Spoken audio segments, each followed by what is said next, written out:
Students, मैं पीयूष राजपूत और आपका अपना चैनल पीयूष कोचिंग क्लासेस। तो बच्चों, आज हम पढ़ने जा रहे हैं अपना सेकंड यूज ऑफ डायमेंशन का, कि हम किस तरह से फॉर्मूले को हम क्या कर सकते हैं, चेक कर सकते हैं कि वो सही है या गलत है। मैंने आपको बताया था कि हम मास में वेलोसिटी को ऐड नहीं कर सकते और टाइम में करंट को ऐड नहीं कर सकते या सब्ट्रैक्ट नहीं कर सकते। हम सिर्फ उन्हीं फिजिकल क्वांटिटी को ऐड या सब्ट्रैक्ट कर सकते हैं जिनकी डायमेंशन सेम थी। और मैंने बताया कि आपको कि अगर हर टर्म की डायमेंशन, चाहे वो लेफ्ट हैंड साइड में हो चाहे वो राइट हैंड साइड में, अगर वो सेम है तभी वो फॉर्मूला क्या होगा, सेम होगा। और मैंने आपको बताया था principle of homogeneity of equation में कि जो भी आपके पास फॉर्मूला हो चाहे इक्वेशन हो, उसमें हर टर्म की डायमेंशन दोनों साइड में क्या होनी चाहिए, सेम होनी चाहिए। तो इसी में हम ये देखेंगे कि अगर हमें कोई फॉर्मूला गिवन है तो हम ये डायमेंशनली चेक करेंगे कि उसकी दोनों तरफ के सभी टर्म जो ऐड या सब्ट्रैक्ट हो रहे हैं उनकी डायमेंशन सेम है या नहीं है। अगर उनकी डायमेंशन सेम होंगी तो वो फॉर्मूला सही होगा। जैसे मैं आपको दिखाता हूं एग्जांपल से। जैसे बच्चों, अगर आपको दिया हुआ है v = u + at, ये गिवन है। अगर मैं बच्चों इसकी लेफ्ट हैंड साइड को लेता हूं तो देखो बच्चों, लेफ्ट हैंड साइड में क्या है, वेलोसिटी। वेलोसिटी की डायमेंशन आपको पता है lt-1। क्लियर है। अब बच्चों अगर राइट हैंड साइड पर नजर डालो तो u क्या है, वेलोसिटी है, यानी कि lt-1। क्लियर है, इतनी बात आपको डायमेंशंस याद होनी चाहिए। u मतलब यहाँ पर एक्सेलरेशन है, u हमारे पास इनिशियल वेलोसिटी है, a हमारे यहाँ पर एक्सेलरेशन है, lt-2 और ये हो गया t। क्लियर है इतनी बात। तो देखो lt-1 और ये भी कितनी हो गई, lt-1, -2 ये +1 ये -1। इसको ऐड करके 2 टाइम्स मत कर देना, ये ऐड होके यही रहेगी lt-1। क्लियर है, क्योंकि डायमेंशंस या यूनिट कभी ऐड नहीं होते। क्लियर है इतनी बात। तो दोनों तरफ की डायमेंशंस क्या है बच्चों, सेम है, तो ये फॉर्मूला डायमेंशनली क्या हुआ, करेक्ट हुआ। क्लियर है इतनी बात। लेकिन बच्चों आपको एक दिमाग में ध्यान रखना है कि कोई चीज़ अगर डायमेंशनली करेक्ट है तो जरूरी नहीं है कि वो सही हो। जैसे मैं एक छोटा सा एग्जांपल आपको देता हूं। जैसे आपको दे दिया वर्क = टॉर्क। क्लियर है। अब वर्क की डायमेंशन आपको पता ही है कितनी है, ml² t-2, हाँ या ना। और टॉर्क की डायमेंशन भी क्या है, ml² t-2। तो दोनों की डायमेंशंस तो सेम है। क्या ये फॉर्मूला सही है, वर्क = टॉर्क? हाँ, डायमेंशनली करेक्ट है, लेकिन बच्चों फिजिकली इनकरेक्ट है कि वर्क कभी टॉर्क के इक्वल नहीं होता। तो ध्यान रखना, ये फॉर्मूला फिजिकली कैसा है, इनकरेक्ट या रॉन्ग है। क्लियर है। कभी कभी देखो बच्चों क्या होता है, अगर मैं ये लिखता हूं s = ut + ½ at², हाँ या ना। s यहाँ पर क्या है, डिस्टेंस है, u हमारे पास स्पीड या वेलोसिटी दे रखी है, a हमारा एक्सेलरेशन है, t मतलब टाइम है। अब बच्चों अगर मैं लेफ्ट हैंड साइड की डायमेंशंस को लिखता हूं तो डिस्टेंस की आपको पता है डायमेंशन क्या होती है, तो l होती है। क्लियर है, ओके। राइट हैंड साइड पर नजर डालो तो इसकी होगी lt-1 और ये है t। हाफ यानी कांस्टेंट की कोई डायमेंशंस नहीं है, और lt-2 और t2। तो ये सोल्व होगा, कितना आ जाएगा बच्चों, l + l यानी कि l। तो ये दोनों चीजें सेम हो गई, तो डायमेंशनली क्या हुआ, फॉर्मूला ये सही हुआ। लेकिन बच्चों ध्यान दो, अगर मैं इस फॉर्मूले से हाफ को हटा दूं, ut + at² को लगा दूं, ठीक है बच्चों, मैंने क्या करा, इसमें से हाफ को हटा दिया। अब देखो इसकी लेफ्ट हैंड साइड की डायमेंशंस देखो तो कितनी है, l। और राइट हैंड साइड पे नजर डालो तो lt-1 t + lt-2 t2। तो ये क्या आ जाएगी बच्चों, l + l = l। अगर आप देखोगे तो ये डायमेंशनली क्या हुआ, सही। पर क्या है, सही इक्वेशन है, सही तो ये है। तो ध्यान रखना कि कभी भी अगर डायमेंशनली करेक्ट इक्वेशन दे रखी है तो जरूरी नहीं है वो सही हो, वो न्यूमेरिकली क्या है, ये रॉन्ग है, हाँ या ना। तो हम एक बात तो जान गए कि अगर हम कोई भी फॉर्मूले को चेक कर रहे हैं तो जरूरी नहीं है कि वो डायमेंशनली अगर फॉर्मूला सही है तो आपका फॉर्मूला सही होगा, लेकिन अगर वो डायमेंशनली गलत है तो ये 100% है कि वो फॉर्मूला गलत होगा। क्लियर है इतनी बात? तो मैंने क्या बताया कि हमें करना क्या है कि लेफ्ट हैंड साइड और राइट हैंड साइड की डायमेंशंस निकालनी है सभी टर्म की। अगर उन दोनों की डायमेंशन सेम आ जाती है तो वो फॉर्मूला डायमेंशनली करेक्ट है। केवल आपको कभी कभी ऐसा हो सकता है कि जो फिजिकली और न्यूमेरिकली क्या हो जाए वो गलत हो जाए। क्लियर है इतनी बात? और मैंने क्या बताया, अगर कोई भी फॉर्मूला डायमेंशनली क्या है इनकरेक्ट है तो वो इनकरेक्ट ही होगा, लेकिन सही है तो जरूरी नहीं है कि वो सही होगा। क्लियर है बात? तो हमें क्या करना है क्वेश्चनों में, हमें सिर्फ दोनों जो हमें फॉर्मूला दिया होगा उस फॉर्मूले में लेफ्ट हैंड साइड और राइट हैंड साइड की डायमेंशंस को निकालना है। अगर वो डायमेंशंस दोनों की सेम है तो फॉर्मूला सेम होगा यानी सही होगा। बस हमें ये चेक करना है कि डायमेंशंस निकालो और ये देखो कि सही आ रही है या नहीं आ रही। सेम है तो सही है। क्लियर है इतनी बात? कोई दिक्कत तो नहीं। फटाफट इसको लिखो बच्चों, फिर अब देखते हैं क्वेश्चंस। तो बच्चों देखो फर्स्ट क्वेश्चन क्या कह रहा है कि check the correctness of the relation t is equal to 2 pi under root l over g where l is the length, t is the time period of the simple pendulum, g is the acceleration due to gravity. चलो बच्चों देखो t is equal to 2 pi under root l upon g। अब अगर इसकी हम left hand side को देखें तो क्या है बच्चों, लेफ्ट हैंड साइड तो हमारा टाइम है और टाइम की डायमेंशंस आपको पता ही है क्या होती है, t। क्लियर है इतनी बात?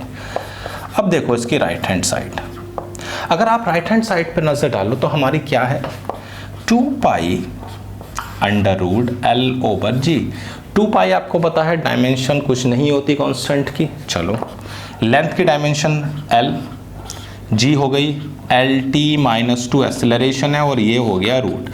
l से l हटा सकते हैं, कैंसिल हो गया, तो ये पावर ऊपर जाएगी तो क्या हो जाएगी प्लस की हो जाएगी और इसके ऊपर क्या है रूट, तो हमारी क्या आ जाएगी सिर्फ टी स्क्वायर का स्क्वायर रूट कितना आ गया बच्चों t। ओके अब देखो लेफ्ट हैंड साइड और राइट हैंड साइड की डायमेंशंस क्या है सेम है, तो हमारा फॉर्मूला क्या है सही है, ये रिलेशन सही है। क्लियर है इतनी बात?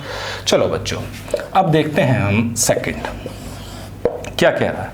Check the dimensionally consistency of the relation v is equal to 1 by l under root p by rho where l is length, v is velocity, p is pressure and rho is density. चलो भाई अब ये जो relation आपको दिया हुआ है इसमें डायमेंशन, सबसे पहले हम लेफ्ट हैंड साइड देखते हैं। तो लेफ्ट हैंड साइड आपको पता ही है क्या है वेलोसिटी यानी lt माइनस 1। क्लियर है? अब इसकी अगर राइट हैंड साइड पर नजर डालें तो हमारी क्या क्या है लेंथ, आपको पता है लेंथ की, ओके। रूट p क्या है प्रेशर, प्रेशर का फॉर्मूला याद करो क्या होता था फोर्स अपॉन एरिया, फोर्स होती थी mlt माइनस 2, एरिया होती थी l स्क्वायर। क्लियर है? इसको जब ऊपर भेज दोगे तो ये हो जाएगा ml minus 1 t minus 2। Okay तो ये हो गई ml माइनस 1 t माइनस 2। और डेंसिटी, रो क्या है डेंसिटी, और डेंसिटी की आपको पता है ml माइनस 3। कोई दिक्कत तो नहीं? तो देखो m से तो m कैंसिल हो गया, ये माइनस 3 जब ऊपर जाएगा तो ये प्लस का हो जाएगा, तो ये मिलेगा आपको 1 बाय, हाँ ये तो कैंसिल ही हो गया। चलो भाई m से m चला गया, ऊपर पहुंच गया l2 t माइनस 2। अब देखो बच्चों अगर मैं इसका स्क्वायर रूट लेता हूं तो ये भी 1 हो जाएगा और ये माइनस 1, l से l कैंसिल हो गया तो कितना आ गया t माइनस 1। ये आई t माइनस 1 और ये आई lt माइनस 1, क्या दोनों सेम है? तो जी बिल्कुल नहीं है। तो ये हमारा फॉर्मूला क्या है डायमेंशनली इनकंसिस्टेंट है, डायमेंशनली इनकंसिस्टेंट है, सही नहीं है। क्लियर है इतनी बात? कुछ नहीं किया, सिर्फ फॉर्मूला जो दिए होते हैं उसमें उस फिजिकल क्वांटिटी की आपको डायमेंशन रखनी है और लेफ्ट हैंड साइड और राइट हैंड साइड की डायमेंशंस को देखना है सही है या गलत। अगर सही सेम है दोनों तरफ तो सही है, नहीं है तो गलत है। क्लियर है इतनी बात? लिखो फटाफट। अब देखते हैं नेक्स्ट क्वेश्चन तो बच्चों थर्ड क्वेश्चन क्या कह रहा है कि out of the formula y is equal to a sin 2 pi t upon t and y is equal to a sin vt for the displacement y of the particle undergoing a periodic motion, rule out the wrong formula on the basis of dimension। चलो भाई शुरुआत करते हैं। तो y is equal to a sin 2 pi t over t। Okay, अब देखो बच्चों left hand side क्या है, डिस्प्लेसमेंट, और डिस्प्लेसमेंट की डायमेंशन आपको पता है, कोई दिक्कत तो नहीं। राइट हैंड साइड देखो, अगर आप राइट हैंड साइड देखें तो a तो आपका डिस्प्लेसमेंट होता है, साइन ये क्या है 2 पाई कांस्टेंट है, और टाइम की तो आपको पता ही है, और नीचे भी क्या है t। तो ये तो डायमेंशन लेस हो गया, हाँ या ना? कैसा हो गया बच्चों? डायमेंशन लेस, कोई दिक्कत तो नहीं। अब सिर्फ इसकी भी l बची और इसकी भी, दोनों की डायमेंशन क्या हो गई? सेम। तो भाई हम ये कह सकते हैं कि ये वाला फॉर्मूला तो सही है, कोई दिक्कत नहीं। चलो भाई दूसरा देखते हैं, y is equal to a sin pt। तो लेफ्ट हैंड साइड में तो कोई दिक्कत नहीं है। अब देखते हैं राइट हैंड साइड, a हमारा यहाँ पर डिस्प्लेसमेंट होता है, साइन। अब देखो ये वेलोसिटी होती है lt-1 और टाइम, तो ये हो गया l और साइन l, जबकि जो एंगल होता है बच्चों वो हमें पता है कैसा होना चाहिए था, डायमेंशन लेस, पर ये डायमेंशन लेस नहीं है। ये बच्चों डायमेंशन आ गई, इसकी डायमेंशन लेस नहीं है। इसका मतलब ये और ये दोनों सेम नहीं है, और ये फॉर्मूला डायमेंशनली क्या हुआ? इनकरेक्ट हुआ। हाँ, अगर ये डायमेंशन लेस आ जाए तो क्या एंगल आपको पता ही है डायमेंशन लेस होता है, कैसे? आपने याद किया होगा, याद करो, angle is equal to arc upon radius, हाँ या ना? Arc length, radius length, length upon length, dimensionless. पर यहाँ तो डायमेंशन मिल गई, तो मामला तो गड़बड़ हो गया, यानी कि ये डायमेंशन लेस क्या है? नहीं है, इसलिए फॉर्मूला रॉन्ग है। क्लियर है इतनी बात? चलो भाई बच्चों अब देखते हैं फोर्थ में क्या कह रहा है कि time period of the oscillating drop of the radius R, density rho, surface tension T. Surface tension हमारे पास दिया हुआ है एस, इज का ओके। चलो भाई लिखते हैं फॉर्मूले को,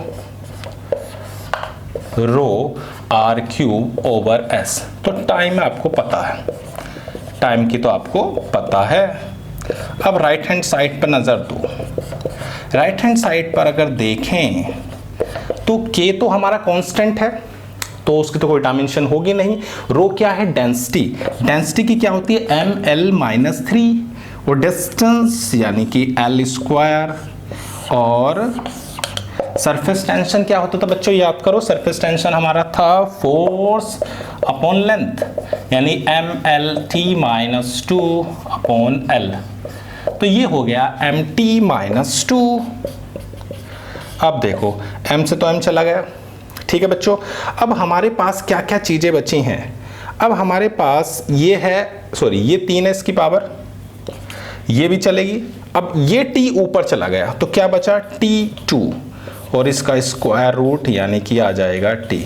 तो दोनों की जो डायमेंशन है बच्चों वो कैसी हैं? सेम है। क्लियर है इतनी बात? कोई दिक्कत तो नहीं। हमने सबके डायमेंशंस लिखी, जो रो थी वो डेंसिटी थी, डेंसिटी की होती है ml-3, ये हमारी डिस्टेंस है यानी रेडियस है, उसकी होगी l3, और सरफेस टेंशन होता है फोर्स पर यूनिट लेंथ, यानी mlt-2 होती है फोर्स और लेंथ होती है l से l कैंसिल, आ गया mt-2। सिंपल, ठीक है, दोनों के डायमेंशन सेम, तो फॉर्मूला भी सही है। क्लियर है इतनी बात? चलो भाई बढ़ते हैं आगे। तो बच्चों फिफ्थ क्वेश्चन क्या कह रहा है कि check the correctness of the relation v is equal to pi p a square minus x square upon 2 eta l।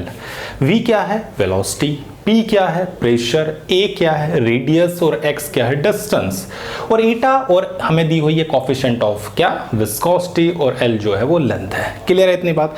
अब देखो इसके हम लेफ्ट हैंड साइड को लेते हैं। तो लेफ्ट हैंड साइड क्या है? वेलोसिटी। आपको पता है वेलोसिटी की डायमेंशन होती है lt-1। क्लियर है इतनी बात?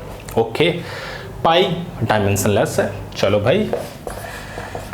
और प्रेशर होता है ml-1 t-2, और L square minus L square upon coefficient of viscosity की होती है ml माइनस 1 t माइनस 1 और ये हो गई L। क्लियर है इतनी बात, कोई दिक्कत तो नहीं। अब देखो m से m कैंसिल, L माइनस 1 से L माइनस 1 भी कैंसिल, ऊपर बच रहा है t माइनस 2 और L 2, नीचे t माइनस 1 और L। अब बच्चों गलती से भी L square minus L square को 0 मत लिख देना, क्योंकि डायमेंशंस कभी माइनस नहीं होती ना ऐड होती, वो हमेशा मैग्नीट्यूड होते हैं। क्लियर है इतनी बात।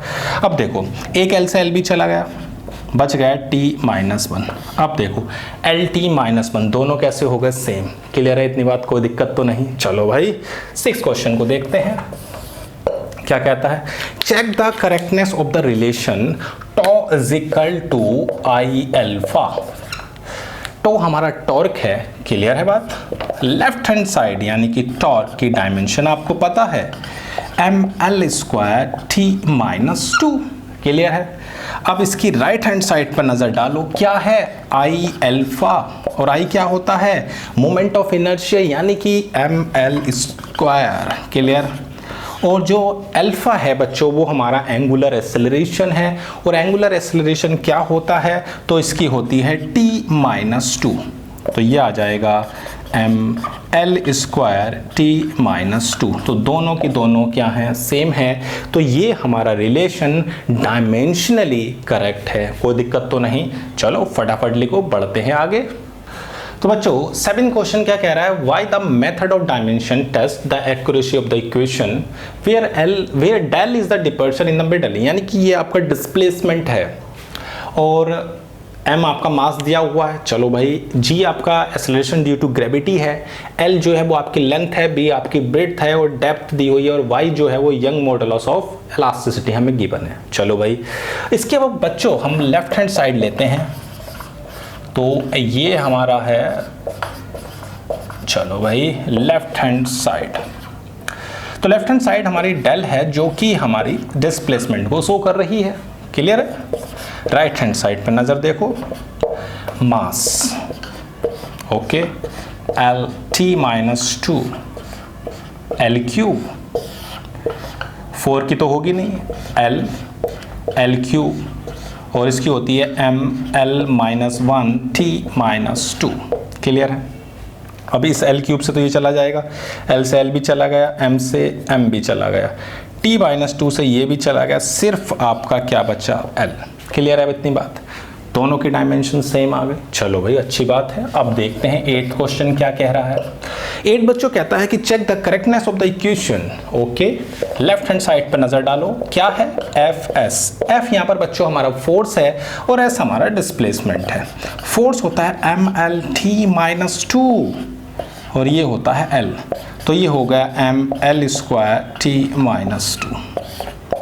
अब देखो ये हमें दिया हुआ है, इसकी राइट हैंड साइड पर नज़र डालते हैं, तो राइट हैंड साइड में अगर देखें तो हाफ की तो कोई डायमेंशन नहीं है, तो ये हो जाएगा एम एल टी माइनस 1 की पावर कितनी बच्चों 2, और ये भी एम, क्योंकि u और v जो है वो हमारी इनिशियल और फाइनल वेलोसिटी हैं, तो एल टी माइनस 1 की पावर 2, तो ये आ जाएगा M L square T minus 2।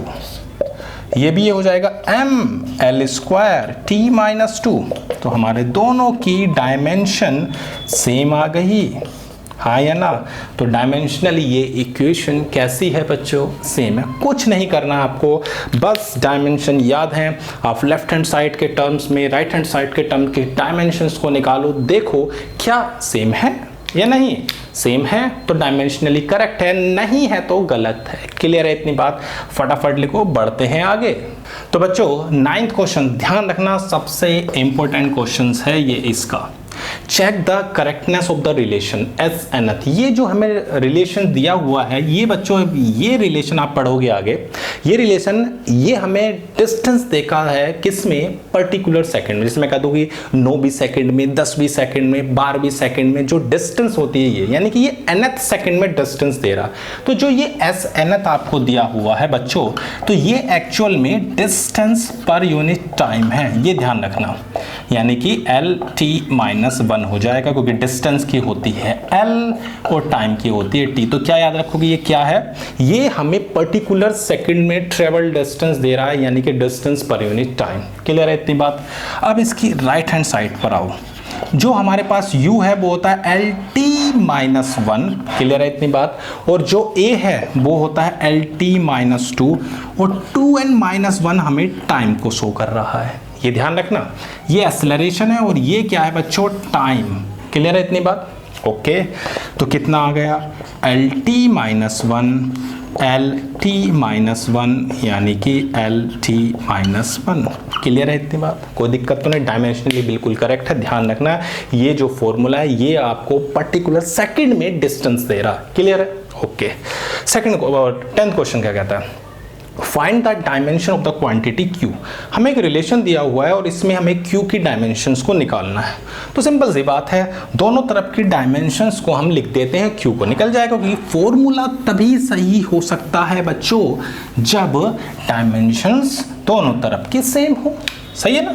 तो T = 2 पाई ml Q अपॉन 5/, दोनों तरफ स्क्वायर कर देते हैं, T² 4 pi square ml³ upon 5/। तो Q क्या आ जाएगा, T² 5/4 पाई स्क्वायर ml³। ठीक है, अब डायमेंशंस लिखते हैं। T की तो आपको पता ही है, टाइम है ये। ओके, कांस्टेंट की होती नहीं है, इसकी होती है ml-1 t-2। इस कांस्टेंट की नहीं होती, ये हो गया m और ये हो गया l³। अब देखो m से m चला गया, इससे ये चला गया, तो ये क्या हो गई बच्चों, सिंपल l-4। तो लिख सकते हैं m0 l-4 t0। कोई दिक्कत तो नहीं, बहुत आसान है। तो बच्चों आज की क्लास में हमने देखा कि अगर किसी भी फॉर्मूले में लेफ्ट और राइट दोनों साइड्स की डायमेंशन सेम है तो वो फॉर्मूला डायमेंशनली सही है। बस कुछ ऐसे हैं, जैसे मैंने आपको बताया था कि फिजिकली और न्यूमेरिकली वो रॉन्ग हो जाते हैं, कि अगर मैं कह रहा हूँ वर्क और टॉर्क न्यूमेरिकली फिजिकली क्या है, रॉन्ग है। लेकिन अगर किसी एक्सप्रेशन में कांस्टेंट को मैं गायब कर दूं तो डायमेंशन पे तो फर्क पड़ेगा नहीं, लेकिन डायमेंशनली वो करेक्ट हुआ, लेकिन न्यूमेरिकली वो रॉन्ग हुआ। क्लियर है इतनी बात। तो आज की क्लास में बच्चों सिर्फ इतना ही। Thank you.